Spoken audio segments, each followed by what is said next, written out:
നമസ്കാരം. പാകിസ്ഥാൻ ലോകത്തിന് ഭീഷണിയാണ്.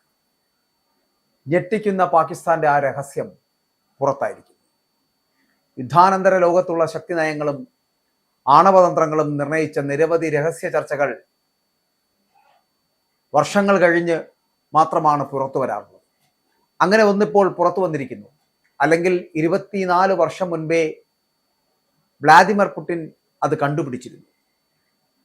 പാകിസ്ഥാൻ ലോകത്തിന് ഭീഷണിയാകുമെന്ന് പ്രവചിച്ച റഷ്യൻ കരുനീക്കമായിരുന്നു അത്. അക്ഷരാർത്ഥത്തിൽ അന്നത്തെ അമേരിക്കൻ പ്രസിഡന്റ് ബുഷിനെ പോലും ഞെട്ടിച്ച ആ രഹസ്യരേഖ അതാണിപ്പോൾ പുറത്തായിരിക്കുന്നത്. 2001 ഒരു സ്ലോവേനിയൻ സംഭാഷണമാണ് റഷ്യൻ പ്രസിഡന്റ് വ്ളാദിമിർ പുടിനും അന്നത്തെ അമേരിക്കൻ പ്രസിഡന്റ് ജോർജ് ഡബ്ല്യു ബുഷും ഇക്കാര്യം സംസാരിക്കുന്നതാണ് റിപ്പോർട്ട്. പുതുതായി പുറത്തുവന്ന ട്രാൻസ്ക്രിപ്റ്റുകൾ പ്രകാരം പാകിസ്ഥാൻ എന്ന ആണവ രാഷ്ട്രത്തെക്കുറിച്ചുള്ള പാശ്ചാത്യ നയങ്ങൾ അപകടകരമായ അവഗണനയുടെ പാതയിലാണ് എന്ന മുന്നറിയിപ്പാണ് പുടിൻ അന്ന് നേരിട്ട് ബുഷിനോട് ഉന്നയിച്ചത്. ഇത് ആണവായുധങ്ങളുള്ള ഒരു ഭരണകൂടമാണ് എന്നും ജനാധിപത്യമല്ല അവിടെ എന്നും എന്നിട്ടും പാശ്ചാത്യം വിമർശിക്കാത്തത് എങ്ങനെയാണ് എന്ന് എനിക്ക് മനസ്സിലാകില്ല എന്ന് പറഞ്ഞ പുടിൻ, അല്ലെങ്കിൽ പുടിന്റെ ആ പരാമർശങ്ങൾ അത് രേഖകളായി നിലനിൽക്കുന്നു. പാകിസ്ഥാനെ കുറിച്ച് പറഞ്ഞ വാചകങ്ങളാണ് ഈ പറയുന്നത്. അതായത് ആണവായുധങ്ങളുള്ള ഒരു ഭരണകൂടമായിട്ട് മാത്രമേ പാകിസ്ഥാനെ കാണാൻ കഴിയൂ എന്നും അവിടെ ജനാധിപത്യമല്ല സംരക്ഷിക്കപ്പെടുന്നതുമെന്നാണ് വ്ളാദിമിർ പുടിൻ പറഞ്ഞത്. താലിബാനും അൽ ഖ്വയ്ദയും ശക്തി നേടിക്കൊണ്ടിരുന്ന കാലഘട്ടത്തിൽ പാകിസ്ഥാന്റെ ആണവ ശേഖരം എന്ന് പറയപ്പെടുന്നത് ഭാവിയിൽ അന്താരാഷ്ട്ര സുരക്ഷയ്ക്ക് വലിയ ഭീഷണിയാകുമെന്നാണ് റഷ്യൻ പ്രസിഡന്റിന്റെ വാദം.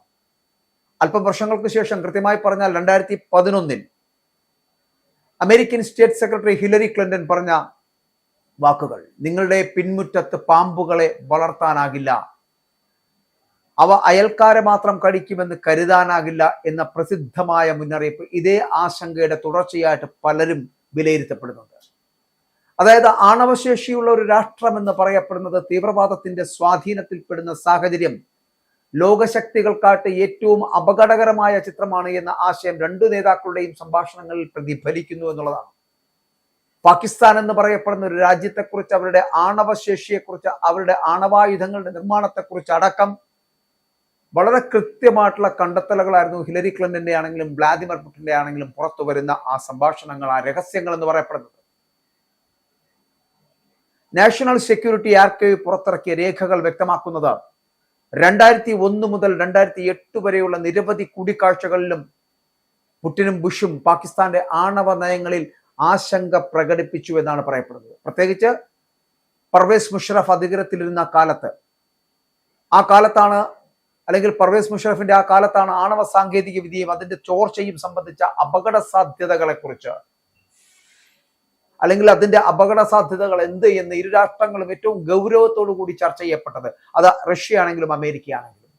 പാകിസ്ഥാനെ കുറിച്ച് ഇന്ത്യൻ ഉപഭൂഖണ്ഡത്തിന്റെ ജിയോ പൊളിറ്റിക്സ് പരിഗണിക്കുമ്പോൾ പാകിസ്ഥാന്റെ ആണവ വ്യാപനത്തെക്കുറിച്ചുള്ള ആശങ്ക എന്ന് പറയപ്പെടുന്നത് ഇന്ത്യ വർഷങ്ങളായി ആവർത്തിച്ചു കൊണ്ടിരിക്കുന്ന ഒരു നിലപാട് തന്നെയാണ്.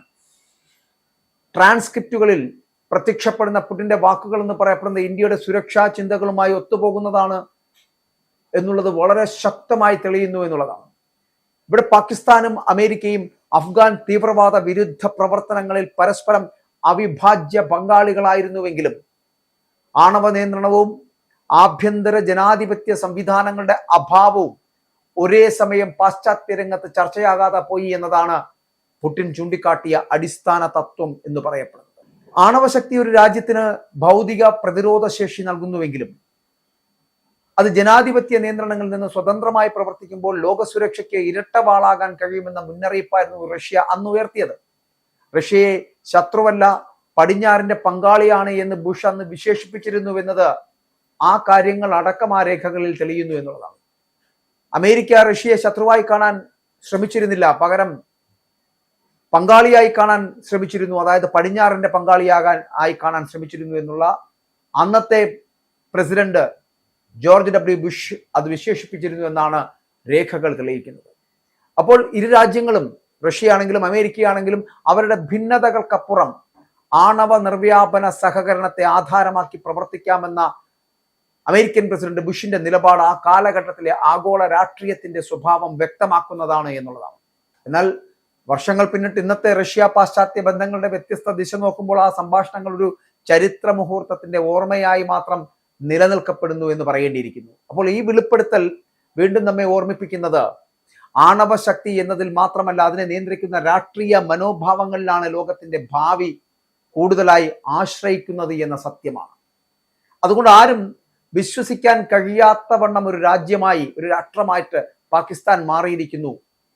പാകിസ്ഥാന്റെ ഇടപെടലുകൾ എന്ന് പറയപ്പെടുന്നത് താലിബാനുമായിട്ടാണെങ്കിലും അൽ ഖയ്ദയുമായിട്ടുമാണെങ്കിലും പാകിസ്ഥാന്റെ ആണവശേഖരം എന്ന് പറയപ്പെടുന്നത് ഭാവിയിൽ അന്താരാഷ്ട്ര സുരക്ഷയ്ക്ക് വലിയ ഭീഷണിയാകുമെന്ന് പറഞ്ഞ റഷ്യൻ വാദം, വ്ളാദിമിർ പുടിന്റെ 2001 ആ വാദം എന്ന് പറയപ്പെടുന്നത് വളരെ കൃത്യമായിട്ട് ഇപ്പോൾ അത് അനുവർത്തിച്ചുകൊണ്ടിരിക്കുന്നു എന്ന് പറയേണ്ടിയിരിക്കുന്നു. 2011 അമേരിക്കൻ സ്റ്റേറ്റ് സെക്രട്ടറി ആയിട്ടുള്ള ഹിലരി ക്ലിന്റൺ വരെ പറഞ്ഞ വാക്ക് അതും ശ്രദ്ധേയമാണ്. നിങ്ങളുടെ പിൻമുറ്റത്ത് പാമ്പുകൾ വളർത്താനാകില്ല, അവ അയൽക്കാരെ മാത്രം കടിക്കുമെന്ന് കരുതാനാകില്ല എന്ന് പറഞ്ഞ പ്രസിദ്ധമായിട്ടുള്ള മുന്നറിയിപ്പ് അതും ഓർത്തു വെക്കേണ്ടതാണ് എന്നുള്ളതാണ്. പാകിസ്ഥാനെ ഒരു തരത്തിലും വിശ്വസിക്കുവാൻ കൊള്ളാത്ത രാജ്യം തന്നെയാണ് എന്നും പാകിസ്ഥാൻ ലോകരാഷ്ട്രങ്ങൾക്ക് വരെ ഭീഷണിയാകുന്ന ആണവ സംസ്കാരത്തിന് ഉടമകളാണ് എന്നും അത്തരത്തിലുള്ള ഒരു പാകിസ്ഥാനെ 24 വർഷങ്ങൾക്ക് മുമ്പേ തിരിച്ചറിഞ്ഞുകൊണ്ട് ലോകത്തിന് ഭീഷണിയാകുന്ന പാകിസ്ഥാനെ നിലയ്ക്ക് നിർത്തേണ്ടതാണ് എന്നും വളരെ കൃത്യമായിട്ടുള്ള സൂചനകൾ തന്നിരുന്നു. അന്ന് അമേരിക്കയും അതിനോടൊപ്പം ചേർന്ന് നിന്നുകൊണ്ട്, അല്ലെങ്കിൽ അന്നത്തെ അമേരിക്കൻ പ്രസിഡന്റ് ജോർജ് ഡബ്ല്യു ബുഷും അതിനോടൊപ്പം ചേർന്ന് നിന്നെന്ന് സംസാരിക്കുകയും ചെയ്തു. ഇരു രാജ്യങ്ങളും ആണവ നിർവ്യാപന കരാറുകളടക്കം ചർച്ച ചെയ്യപ്പെടുമ്പോഴും ഈ ആണവായുധ ശേഖരത്തെക്കുറിച്ചുള്ള പാകിസ്ഥാന്റെ മുന്നോട്ടുള്ള പോക്ക് ലോകത്തിന് ഭീഷണിയാകുന്നതാണ് എന്ന് രണ്ട് രാജ്യങ്ങളും സമ്മതിച്ചതുമാണ്. പക്ഷെ ഇന്നത്തെ കാലഘട്ടം മാറി. 2025 അമേരിക്ക ഭരിക്കുന്നത് ട്രംപാണ്. പക്ഷെ വ്ളാദിമിർ പുടിന്റെ നിലപാടുകൾ ഇപ്പോഴും പഴയത് തന്നെയാണ്. പക്ഷെ ട്രംപിന്റെ തീരുമാനങ്ങൾ എന്ന് പറയപ്പെടുന്നത് എപ്പോൾ മാറുമെന്ന് പറയാൻ കഴിയാത്തതാണ്. അത് മാത്രമല്ല, പാകിസ്ഥാനോടൊരു ചെറിയ ചായ്വ് പലപ്പോഴും ഈ ട്രംപ് കാണിക്കുന്നുമുണ്ട്. അതുകൊണ്ട് തന്നെ ഇന്നത്തെ നിലപാടുകളല്ല ഞാൻ ഈ പറഞ്ഞത്.